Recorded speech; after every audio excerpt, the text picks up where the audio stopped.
মাঠে তারেক রহমানের এন্ট্রিতে কোণঠাসা হয়ে পড়েছিল জামায়াত, এমনটাই মত ছিল বিশ্লেষকদের। কিন্তু সদ্য প্রকাশিত জরিপে দেখা যাচ্ছে বিএনপির ঘাড়ের উপর রীতিমতো নিঃশ্বাস ফেলছে জামায়াতে ইসলামী বাংলাদেশ। অবস্থা এমন যে অনেকে এককাঠি এগিয়ে বলেই দিচ্ছেন জামায়াতের আমিরের প্রধানমন্ত্রী হওয়া এক প্রকার নিশ্চিত, শুধু 13ই ফেব্রুয়ারি শপথের অপেক্ষা।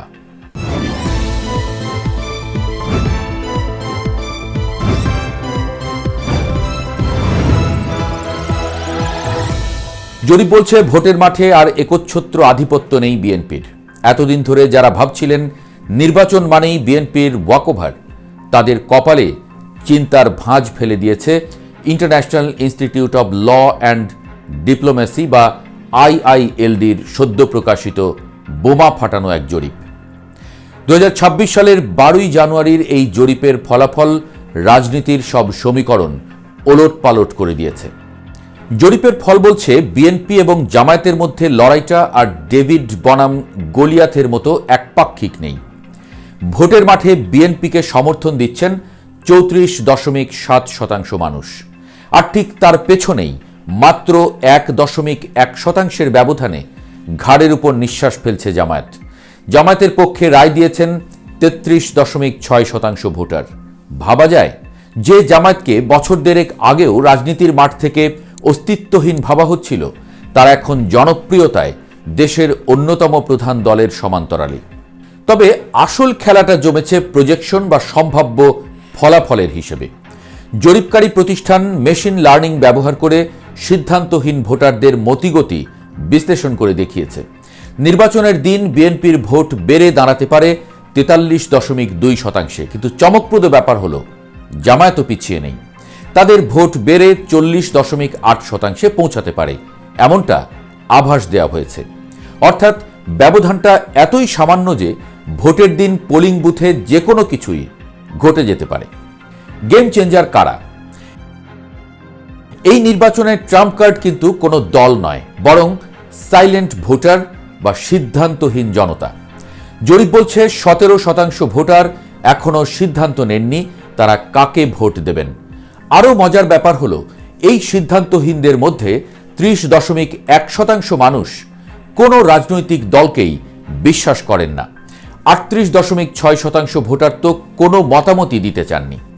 বিশ্লেষকরা বলছেন নির্বাচনের শেষ মুহূর্তে এই বিশাল জনগোষ্ঠী যেদিকে ঝুঁকবে, ক্ষমতার পাল্লা সেদিকেই হেলে পড়বে।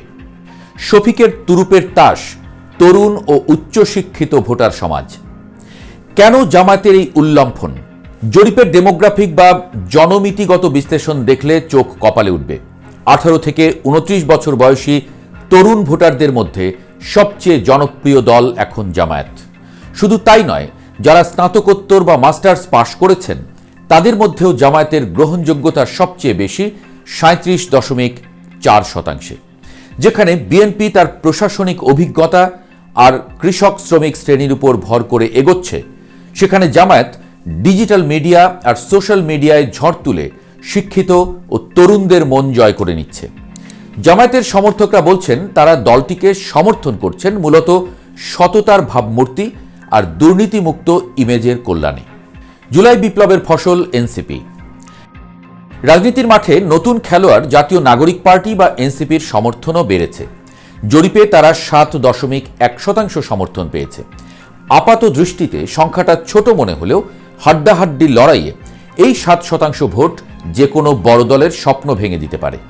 অনেকে এনসিপিকে সমর্থন করছেন শুধুমাত্র জুলাই বিপ্লবে তাদের ভূমিকার কারণে, অর্থাৎ বিপ্লবের আবেগ এখনো ভোটের বাক্সে একটা ফ্যাক্টর।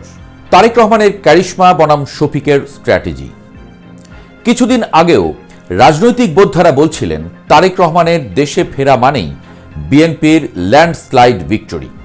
জরিপেও দেখা গেছে বিএনপির 72% সমর্থক দলটির অতীত অভিজ্ঞতা আর প্রশাসনিক দক্ষতার উপর আস্থা রাখছেন।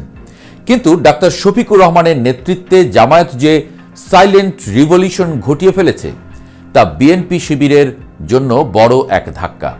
বিশেষ করে তরুণ প্রজন্মের মধ্যে জামায়াতের এই জনপ্রিয়তা প্রমাণ করে তারা সনাতনী রাজনীতির বাইরে নতুন কিছু খুঁজছে। 13ই ফেব্রুয়ারির শপথ, কার কপালে রাজটিকা? আগামী 12ই ফেব্রুয়ারি ভোট, আর তার পরদিন 13ই ফেব্রুয়ারি নতুন প্রধানমন্ত্রীর শপথ নেওয়ার কথা।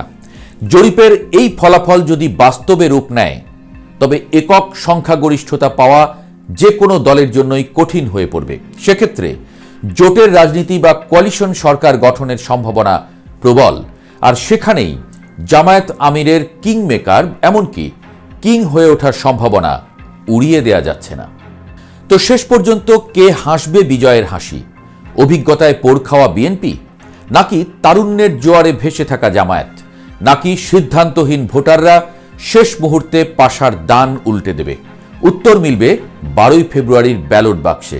তবে আসছে নির্বাচনটা যে বাংলাদেশের ইতিহাসের সবচেয়ে শ্বাসরুদ্ধকর পলিটিক্যাল থ্রিলার হতে যাচ্ছে, সেটা একদম নিশ্চিত।